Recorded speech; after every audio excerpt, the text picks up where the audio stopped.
Boa noite. Nós estamos aqui no programa Cristão de Cuidado Familiar, que é um programa da Primeira Igreja Batista em Goiânia, que tem como objetivo auxiliar, informar, trocar informações, com profissionais de diferentes áreas, de maneira a deixar aquele familiar, o cuidador não familiar, melhor informado para prover esse cuidado com mais qualidade. A gente sabe que as pessoas muitas vezes se propõem a cuidar dos seus pais, dos seus tios, dos seus avós, e fazem isso com muito carinho, mas muitas vezes não tem uma formação que facilite e que dê para ele uma condição tanto do cuidado bom, como do próprio autocuidado. Infelizmente, as estatísticas falam que muitos cuidadores, às vezes, falecem antes do que aquele ente que ele cuida, pelo autodescuido. Então, a gente tem essa intenção. Mas hoje o nosso tema aqui é bem diferente, e talvez você vai estranhar muito. A gente convidou um advogado para vir falar para a gente sobre testamento e questões relacionadas aos direitos, porque muitas vezes a gente não tem informação, muitas pessoas estão cuidando de alguém e não pensa nos desdobramentos que isso pode ter, Às vezes, tem pessoas que vão acabando com todo o próprio patrimônio, cuidando de alguém, e depois vão se ver completamente descobertas para a sua própria velhice. A gente vai ver pessoas que vão acabar com o próprio patrimônio do próprio idoso, e aí depois ele não vai mais poder prover cuidados ideais. Então, assim, tem muitas questões, inclusive econômicas, que precisam ser consideradas quando a gente está cuidando de alguém que sabe que vai ser um cuidado prolongado. Eu sempre falo disso. A diferença de você cuidar de uma criança, que exige muito cuidado, é que esse cuidado todo ele tem prazo de validade conhecida, certa. A gente sabe até quando que a criança vai usar fralda, tem uma previsão. A gente sabe calcular quando que ele vai estudar, quanto isso vai custar, qual o investimento que eu posso fazer. Mas a gente não sabe quanto vai ser o custo final e quando será o final de todo um cuidado para alguém, para qualquer pessoa que tenha uma enfermidade, que seja de longa duração, que seja crônica, que não tem cura, e a gente não sabe prever isso. Então, a gente precisa, pelo menos, procurar pensar um pouco antes para fazer algum tipo de planejamento, tanto do ponto de vista econômico, quanto emocional, estrutural e econômico. Porque isso tudo, na verdade, faz parte da vida e a gente tem muita dificuldade, às vezes, de pensar nisso. Por isso, a gente convidou o doutor Rodrigo. Não se assuste, o tema hoje é testamento, mas ninguém vai morrer por causa disso não, viu, gente? Não é porque a gente conversa sobre a morte que ela nos visita, não. Podem ficar tranquilos. Mas antes eu queria orar, agradecendo a Deus pela vida do Rodrigo, da sua família, pela sua disponibilidade de vir aqui nos ceder seu tempo. A gente sabe que ele tem muita coisa para cuidar. Ele tem a própria família, ele tem o seu negócio, enfim. Obrigada, viu, Rodrigo? Vamos orar? Pai, nós queremos louvar e bendizer o seu nome, porque sabemos que o Senhor tem cuidado de nós. Porque o Senhor não se cansa, porque os seus recursos são inesgotáveis. E obrigada, Pai, porque nós cuidamos, porque recebemos do Senhor o cuidado. E o Senhor é um provedor que não se esgota. A Bíblia nos diz que as suas misericórdias se renovam a cada manhã. E por isso nós podemos seguir seguros, não em nós mesmos ou nos nossos recursos, mas no Senhor. Que é o Senhor quem zela e cuida de nós. Obrigada. De uma maneira especial agora, nós queremos pedir que o Senhor visita cada uma das famílias que nos escutam, que estão aqui participando. O Senhor conhece a necessidade, as dificuldades, os recursos de cada um. Dá a eles, Pai, sabedoria. E nós desejamos, Pai, sermos instrumento, ferramenta sua, para poder informar, promovendo, sim, uma melhor condição de vida para todos. E queremos te agradecer agora pela vida do Rodrigo, pela sua família, e pedir que o Senhor cubra de bênção toda a sua família, visita, Pai, que o Senhor possa estar guardando, protegendo eles, livrando de todo mal. É o que nós desejamos em nome de Jesus. Amém. Muito bem, Rodrigo. Então, começa aí falando para a gente um pouquinho sobre esse negócio complicado que é testamento, herança, partilha, enfim. Janine, muito obrigado pelo convite mais uma vez. Só fazendo só um esclarecimento, eu não sou advogado, fui advogado 12 anos, e há quase 7 anos eu sou titular do cartório de registro civil e notas em Umas. Mas na área jurídica sempre, aí na questão específica da área de sucessões, né? Olha só, Janine, é bom esclarecer o seguinte, que apesar de não ser muito cultural, né, nosso, mas o planejamento patrimonial, né, entender um pouco da legislação brasileira sobre bens, né, e sobre a sucessão, no sentido da transferência do seu patrimônio, no caso do seu falecimento, que chegará, né, é algo importante, tanto para se planejar durante a vida, quanto para você poder dar algumas diretivas, né, de sua vontade sobre o destino desse patrimônio seu. Mas, antes de tudo, que você tenha, no curso da vida, suas necessidades sejam atendidas, né? Que você evite ao máximo, apesar das intempéries da vida, das dificuldades que são inerentes, mas que nós possamos nos planejar no sentido de que, do ponto de vista financeiro, não nos falte, né? E lembrando que a falta no financeiro traz muitos reflexos em outras áreas também, né? Tanto para você quanto para a sua família, né? A sucessão patrimonial, né? Ela pode ser negligenciada e, nesse caso, você será socorrido pelo que a legislação coloca, né? A lei já trata da sucessão patrimonial da pessoa natural, né? Do cidadão, independentemente dele querer ou não. Ou seja, então, em caso do falecimento dele, a lei já vai colocar as diretrizes que devem ser seguidas, quem serão os seus herdeiros, né?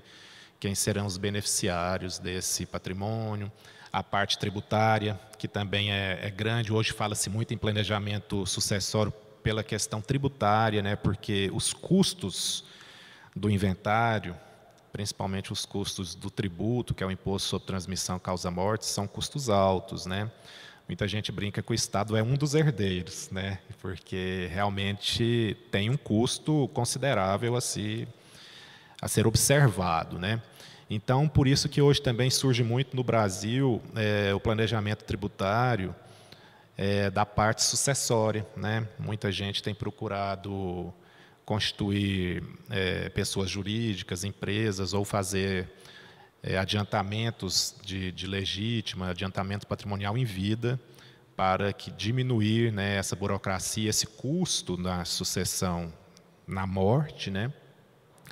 E também, muitas vezes, para poder beneficiar quem a pessoa quer beneficiar, né? Porque também é legítimo, e a lei permite.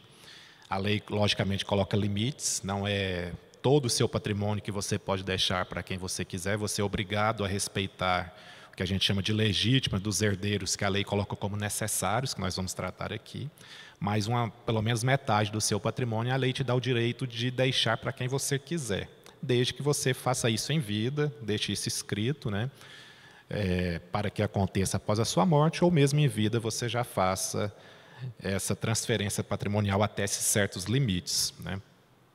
Porque a pessoa, quando talvez mais perto da morte, por alguma doença ou pela própria idade, talvez ela pense mais sobre isso, mas a morte nos surpreende a todos, então também essas questões não devem ser tratadas apenas em casos extremos, né? Então seria bom, de bom alvitre, que todos nós já pensássemos nisso e trabalhássemos nisso durante a vida, né?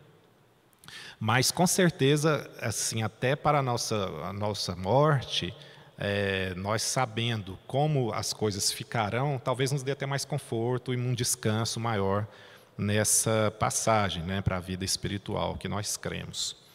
Pois bem, então, vamos para a parte mais prática aqui, né, Janine? O seguinte, como eu já tinha dito, se você nada fizer, quando do seu falecimento, a lei já vai dizer o que acontecerá. Em primeiro lugar, vai depender do seu estado civil. Se você é uma pessoa solteira, não tem pais vivos, por exemplo, se você é uma pessoa solteira, os seus primeiros herdeiros serão seus pais, né? O que é raro, mas acontece, né? Às vezes os filhos falecerem antes dos pais. Não é o curso natural, mas também não é tão raro assim. Então, os pais seriam seus primeiros herdeiros, se você não for casado e não tiver descendentes. Se você for casado, mas não tiver filhos, o seu cônjuge vai herdar concorrendo com seus pais. Então, aí haverá uma divisão patrimonial entre o cônjuge e os seus ascendentes, né, os seus pais.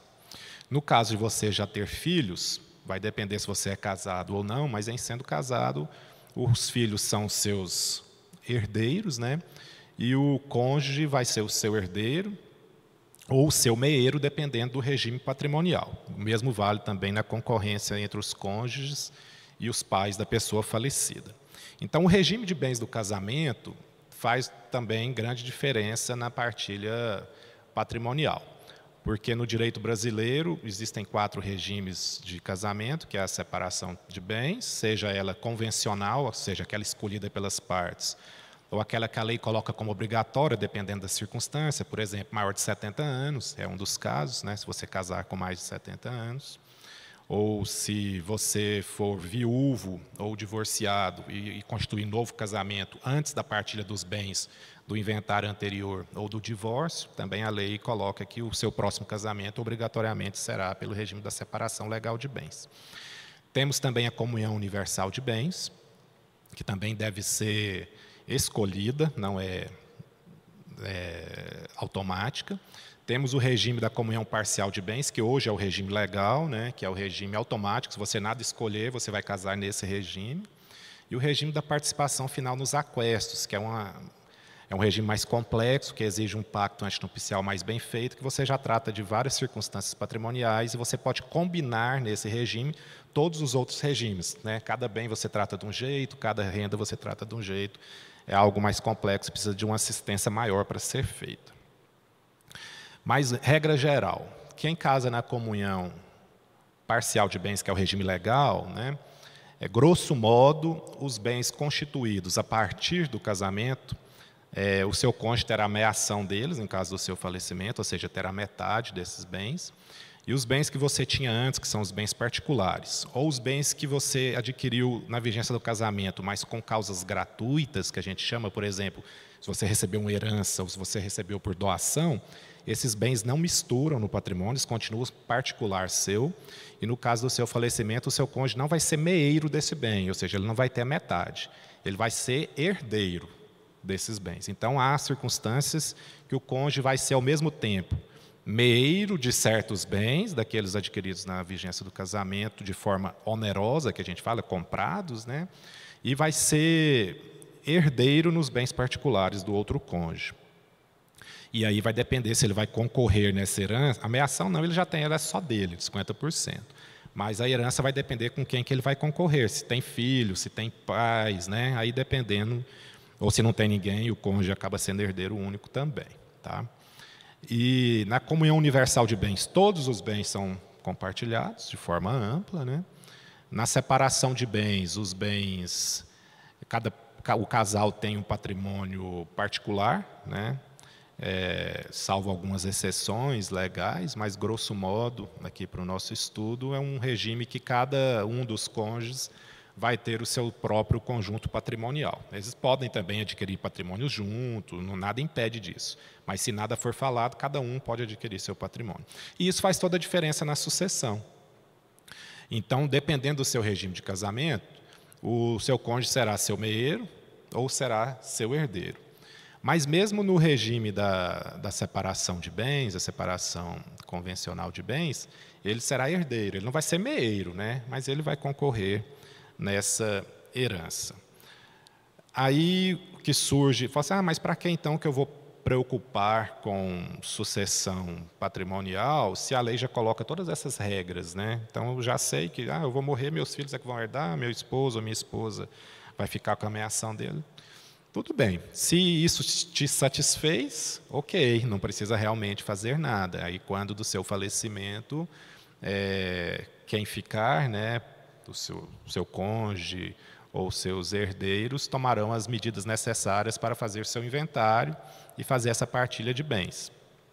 Contratarão um advogado para fazer, seja pela via judicial, quando houver algum impedimento, tal como filho menor, pessoa incapaz, ou discordância em relação a essas partilhas, aí tem que ser pela via judicial, ou então pela via extrajudicial, que nós falamos hoje, que é o cartório, que é muito mais simples, mas todas as partes têm que ser maiores e capazes, não pode haver incapaz e nem filho menor, e tem que estar todo mundo de acordo, sempre com auxílio de um advogado.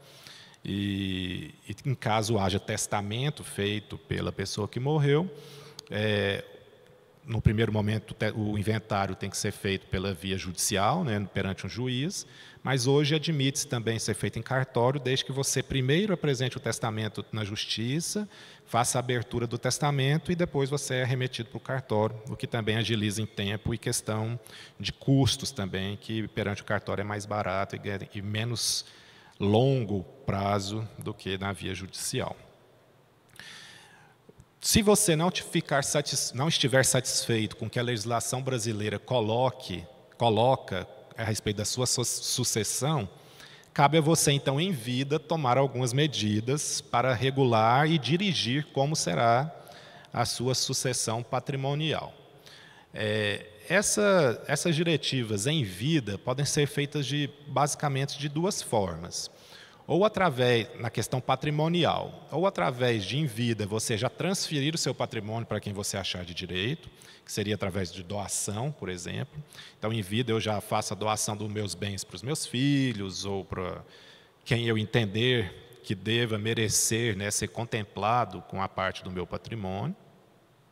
Sempre lembrando que eu tenho o direito de deixar meus bens para quem eu quiser até um certo limite.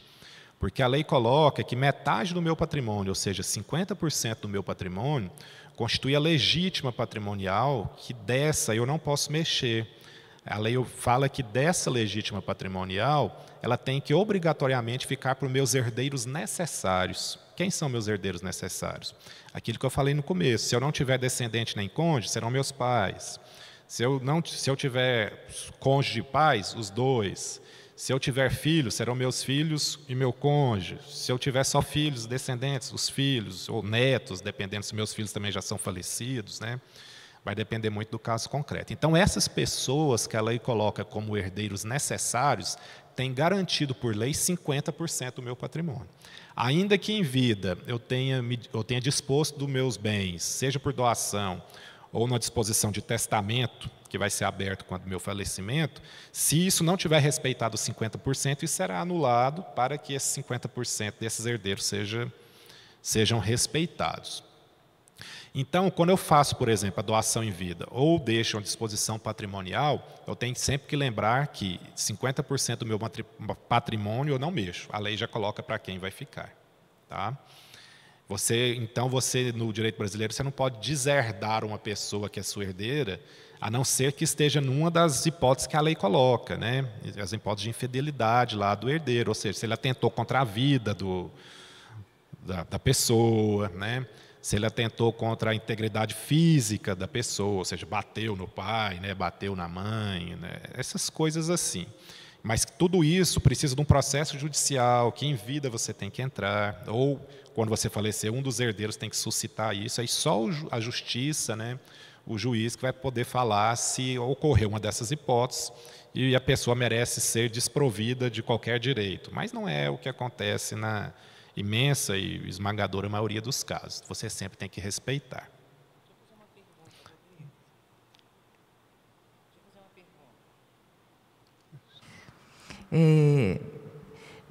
Hoje em dia a gente está vivendo uma sociedade muito individualista, então também está muito frequente pessoas que são sozinhas, né?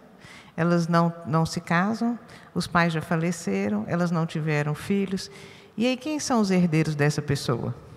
Superada essa parte dos descendentes, ascendentes e cônjuges, o próximo na lista são os colaterais, né? Então seriam os irmãos, né, e assim sucessivamente, os irmãos, os tios, né, sobrinhos, aí vai depender da estrutura familiar da pessoa.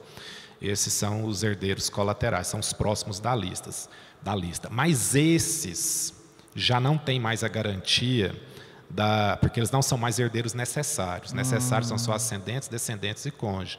A partir dos colaterais, ou seja, se em vida eu quiser dispor do meu patrimônio integralmente, ou mesmo por via de testamento, eu posso deixar para terceiros e não contemplar nenhum desses colaterais. Se eu nada fizer, irá para estes.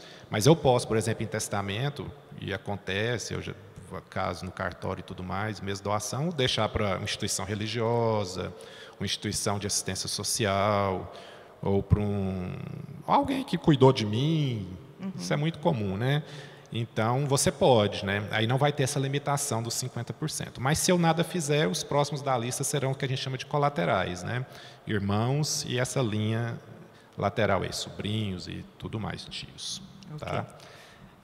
E importante, porque realmente hoje na sociedade, né, as estruturas sociais, familiares, têm sido um pouco caminhando para isso, para pessoas sozinhas, né? Por isso que tem sido muito comum nessas pessoas sozinhas, a gente vê muito testamento hoje, beneficiando terceiros, né? A pessoa no final da vida reconhece quem dela cuidou e resolve beneficiar como um ato de gratidão nesse sentido, né? Porque muitas vezes os laços sanguíneos não refletem os laços afetivos que acabaram sendo exercitados durante o curso da vida, né, Janine? Então, continuando a questão que eu acho importante também dizer do testamento, né? Vamos falar um pouquinho do testamento. Então, você, como eu já disse, a lei colocou, grosso modo, aqui o jeito, né, a forma de partilha dos seus bens e te dá esse poder de dispor da forma como você quiser, independentemente do que a lei coloca, de metade do seu patrimônio. Salvo se você não tiver esses herdeiros necessários que nós falamos, que aí você poderia dispor da totalidade do patrimônio.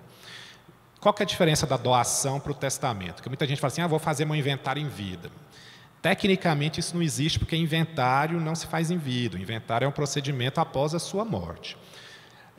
Agora, em vida, como eu disse, você pode, de duas formas, dispor sobre a sua sucessão. Ou fazer a doação, ou seja, você já entrega o seu patrimônio em vida para as terceiras pessoas, né?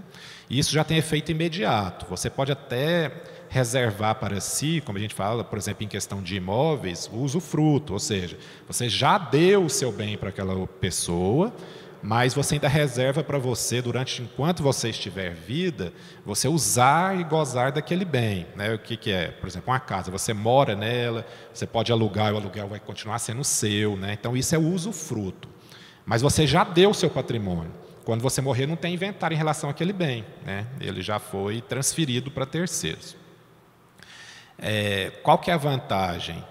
A vantagem, basicamente, é só porque você já deixa a questão resolvida, mas do ponto de vista financeiro não tem vantagem, porque o mesmo imposto que seria pago lá no seu falecimento, você paga de forma adiantada quando você faz a doação em vida. É o mesmo imposto, que é o ITCMD, né? O Imposto, Transmissão, Causa Mortes e Doação, que hoje, no estado de Goiás, ele é progressivo de acordo com o valor do seu patrimônio, do quinhão que vai tocar para cada pessoa, de cada um dos seus herdeiros, ou o quinhão daquela doação que você está fazendo em vida, e ele pode chegar até 8%, o que é muito pesado, né? Você pensa, 8% só de imposto, fora os custos com cartório, com a escritura e com o registro desses bens.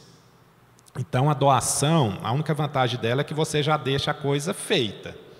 Ou seja, quem tiver que achar ruim vai ter que achar ruim com você em vida, né? É diferente da sucessão quando você está falecido e as partes vão partilhar o bem e você deixou um testamento. Porque o testamento não tem efeito nenhum enquanto você não morrer. E ele pode ser até um testamento cerrado ou mesmo um testamento público, mas que as pessoas não têm conhecimento do conteúdo.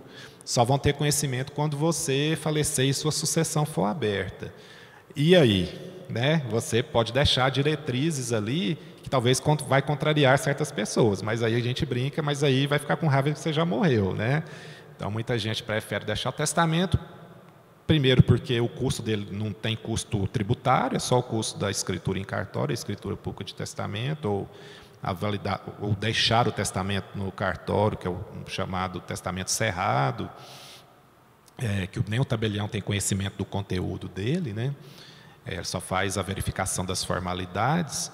Então, ele não tem custo, ele é mais barato, porque aí todo o inventário, todo o pagamento do tributo, todas as despesas vão ser feitas, depois que você morrer, pelos seus herdeiros, realmente, que vão fazer a abertura do inventário, seja na via judicial, perante o juiz, ou em cartório, de forma extrajudicial. É aí, só aí que serão conhecidas, né, as suas disposições patrimoniais. E lembrando, Janine, que testamento não é só para patrimônio, né? Você também pode deixar diretivas, né, de questões peculiares suas, como que você quer que seja mantido o jardim da casa para quem tocar aquele patrimônio, né? Os ritos funerários do seu sepultamento podem ser deixados também, né? E talvez um cuidado com o animal de estimação, né? Coisas nesse sentido, né?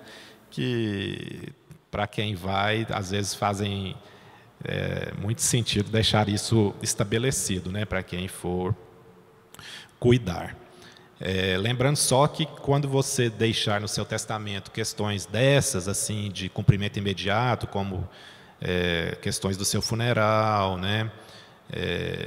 Isso tem que estar a cargo de alguém que conheça dessa sua vontade, porque senão vai passar batido, não vai dar tempo de abrir testamento antes do seu sepultamento, por exemplo, né? Então, já tem que deixar alguém que saiba, não pode ser algo escondido, né?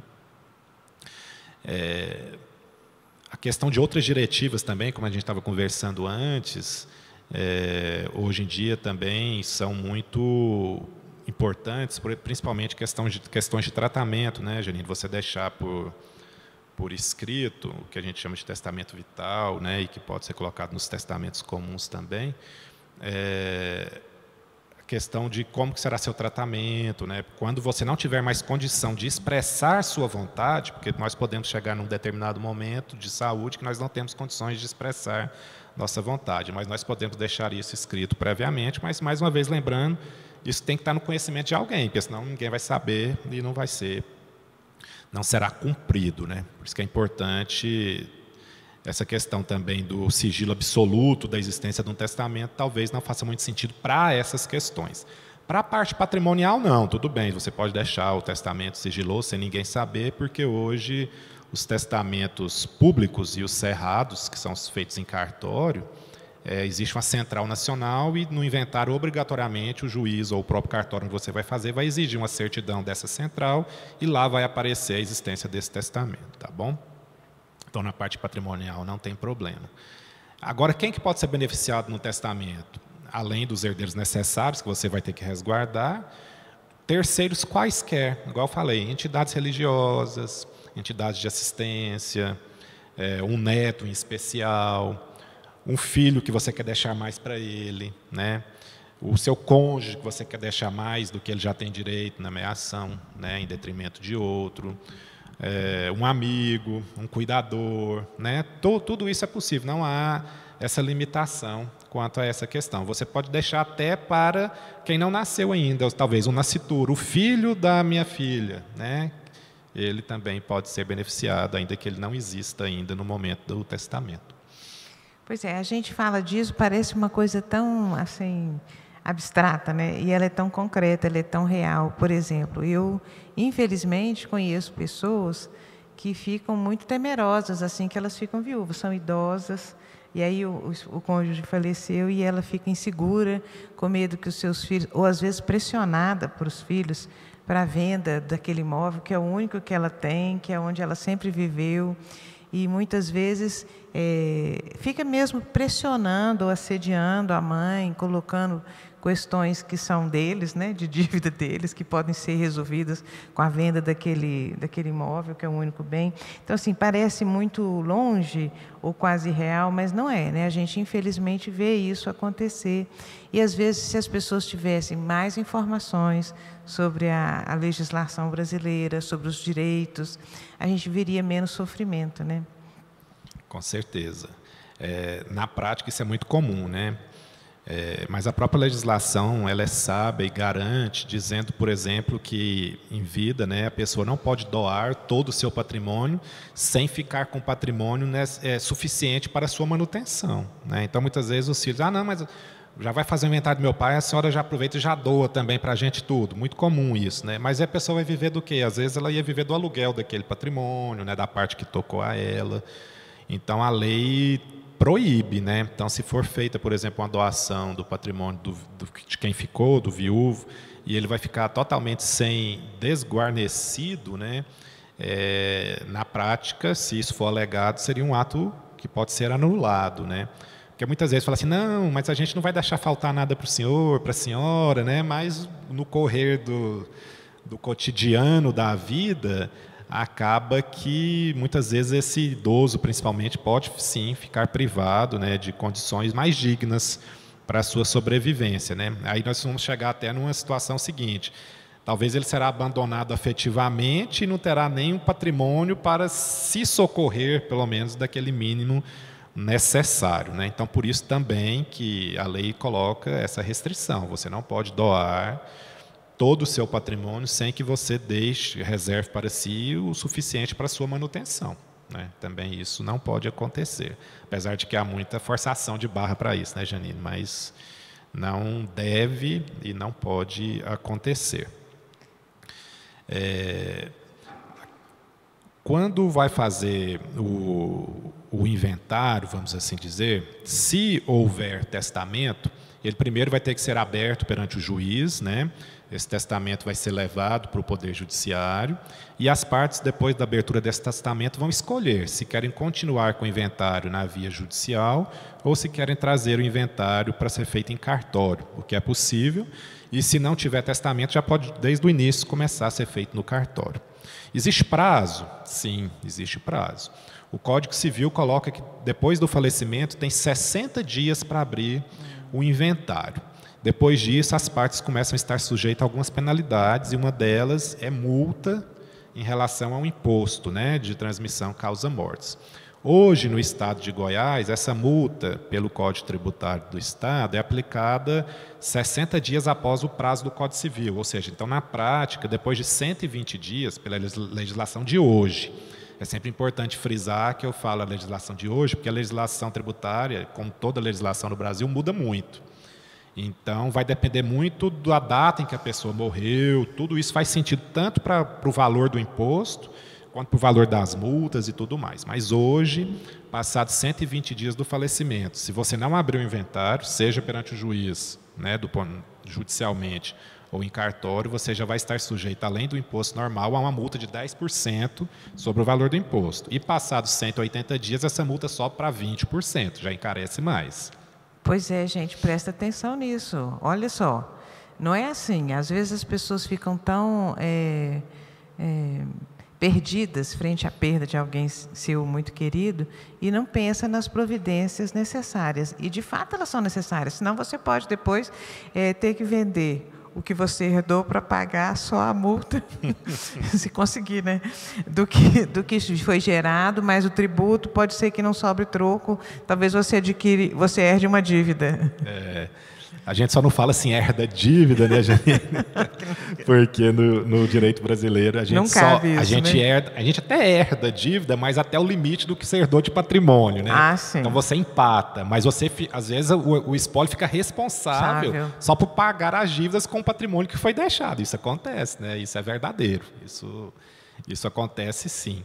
E eu até sempre falo para os meus clientes lá do cartório, quando vão se aconselhar, né? E os profissionais da advocacia que vão lá fazer o acompanhamento, que, infelizmente, a burocracia não respeita o luto. Eu sempre gosto de falar isso pelo seguinte: a gente sabe do luto, a gente pessoalmente já passou por luto, a gente sabe a dificuldade que é. Mas essas questões legais, infelizmente, providências devem ser tomadas.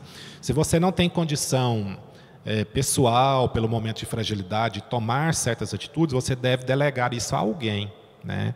O mais correto é que contrate um advogado que saiba trabalhar nessa área, para ele te dar as orientações e tomar as providências que devem ser tomadas. Porque deixar para depois talvez traga consequências que não sejam agradáveis do ponto de vista prático e nem econômico, né? Por isso que essas questões devem ser feitas. Se tiver sido feito em vida por quem faleceu, como doação, por exemplo, é automático. Mas se não, se deixou só testamento ou nada fez, o espólio, né, os herdeiros devem correr atrás. Umas questões práticas assim interessantes, né? Seguro de vida não entra em inventário, seguro de vida é direito próprio, porque ele tem um beneficiário na apólice, então aquilo não tem nem imposto e nem entra em inventário. Então a pessoa pode ir perante a instituição seguradora e fazer os procedimentos que cada banco, né, cada seguradora exige para o recebimento direto, não entra. Previdência privada também, não entra também, a pessoa é beneficiária, também aquilo não entra no inventário, né?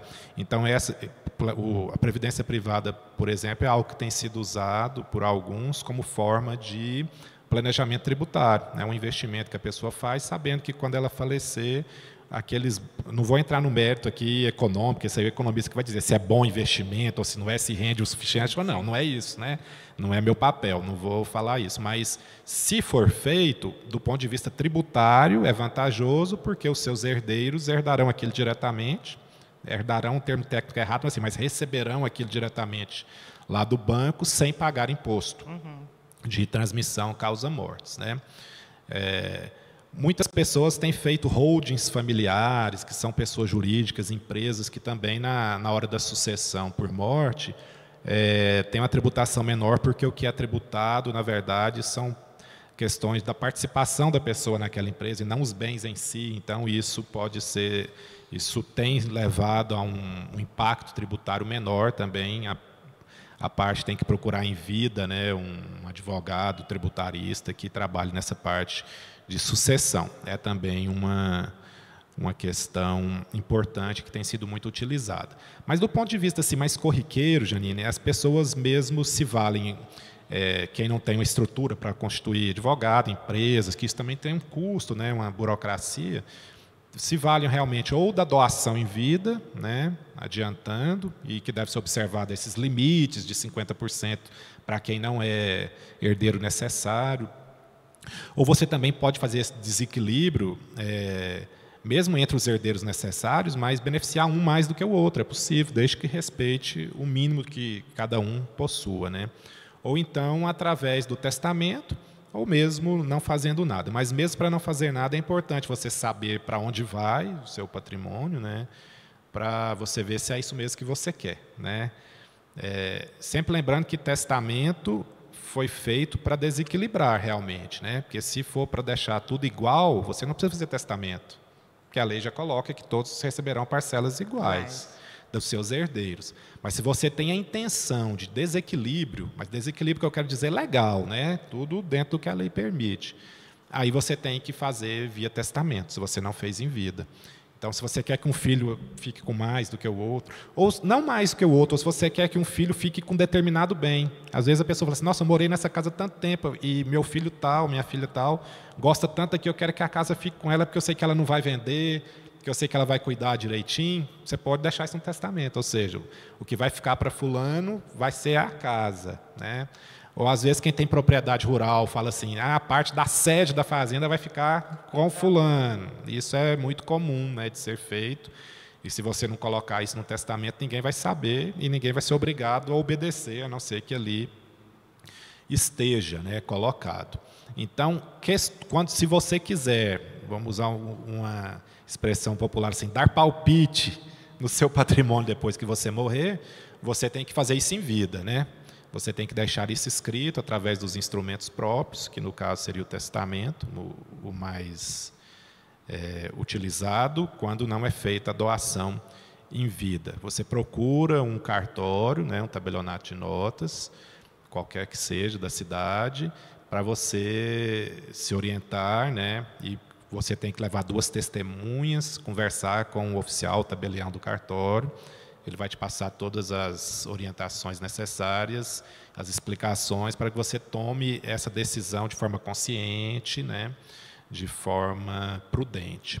Lembrando que o testamento não é definitivo, Janine, isso é importante também saber. Diferente da doação, que você doou, acabou, por exemplo, eu doei para você uma casa, eu não tenho como voltar atrás, a não ser que você queira me doar ela de volta, mas eu não tenho como exigi-la, né? A não ser que eu tenha feito uma doação com encargo, que a gente chama, ou seja, eu doei para você com uma certa obrigação. Janine, te doei esse bem, mas você tem que instituir aí uma escola infantil grátis. Se você não fizer isso, pode haver a reversão desse patrimônio. Mas que não é a prática, isso não é corriqueiro, né? Uma vez doado o patrimônio em vida, ele está doado, ainda que tenha usufruto. Usufruto é só enquanto eu tiver vida eu vou usufruir, mas eu não tenho como tomar aquele patrimônio para trás. O testamento não. O testamento, enquanto vida eu tiver, eu posso revogar aquele testamento ou fazer um novo testamento. Então, às vezes, num determinado momento da vida, você fez um testamento beneficiando alguém, né, ou alguma instituição, mas o transcurso dos dias te fez repensar, né, alguém te decepcionou, né, seja a pessoa ou a própria instituição que você tinha beneficiado, você fala, não, não quero, não é essa a minha vontade mais. Você vai comparecer ao cartório e vai fazer um novo testamento, ou simplesmente revogar aquele testamento. Então, uma vantagem também do testamento é essa, que é uma decisão não definitiva do ponto de vista de que, enquanto vida você tiver, você pode mudar essas diretrizes que você havia estabelecido no testamento. O que também é bom, né? Porque às vezes a vida, surpreende. Os relacionamentos surpreendem muitas vezes, né, Janine? Então, é uma alternativa interessante, de fato, né? As pessoas deviam começar a pensar sobre isso, fazer uma avaliação se vale a pena, porque, de repente, você pode resolver destinar as pessoas, demonstrar sua gratidão para elas de uma maneira diferenciada, e você deixa isso registrado. E mais bacana ainda é poder mudar, se você, por alguma razão, pelos fatos que podem ocorrer, né, no futuro, a gente não conhece o dia de amanhã. Não conhece. Não quero mais isso, você vai lá e anula aquele documento, não é isso? Exatamente. É bem interessante, é uma coisa para ser pensada, né? Isso. Muito bem. Não sei se continuamos ainda ou se seria essa questão mais geral, né? Porque agora o que nós poderíamos falar são questões mais específicas, né? Tipo assim, eu casei sobre o regime tal, deixei tantos filhos, o meu cônjuge às vezes tem filhos de outro casamento, né? Como é que fica, né? Então, esses casos particulares, a gente sempre orienta que você procure um advogado especialista na área, ou mesmo pode ir num cartório, né? Que o tabelião, o atendente lá, o escrevente vai explicar até o ponto que seja da atribuição dele, né? Porque essas questões particulares têm muito reflexo também, porque o que a gente falou aqui são questões gerais, né? Do ponto de vista, vamos dizer, não vou falar normal, mas assim, do padrão mais natural, né? De uma família com pai, uma mãe e filhos, vamos dizer assim, né? Mas existem as estruturas familiares hoje bem diversas, né, Janine? Então, pessoas que vêm de um outro casamento, né? Pessoas que se divorciaram, né? Pessoas que ficaram viúvas e fizeram também outro casamento. Se tem filhos de um primeiro com filhos de um segundo casamento, como é que isso fica, né? Então, todas essas questões têm reflexos, muda a estrutura desse partilhamento dos bens. Mas, como são questões assim bem particulares, devem ser tratadas do ponto de vista do particular, porque para cada caso há uma solução, né? Mas, e como eu disse, procure um profissional habilitado, né, um advogado, no caso, ou então faça uma visita ao cartório, que também pode ser passadas algumas informações importantes, para você tomar uma decisão, né, a respeito disso. Mas uma coisa eu sempre digo, tomar uma decisão é melhor do que nada fazer. Apesar da lei já estabelecer, né, as regras, mas talvez uma tomada de decisão em vida te deixe mais tranquilo em relação ao futuro, né, do que você construiu em vida, de como isso vai ser administrado, né, posteriormente. Muito bem. Muito obrigada, viu, Rodrigo? Eu tenho certeza que essa informação vai produzir efeitos para muitas pessoas, muitas informações são novas, e eu agradeço muito. Obrigada. Eu que agradeço pela oportunidade, Aline. Ok. Deus abençoe.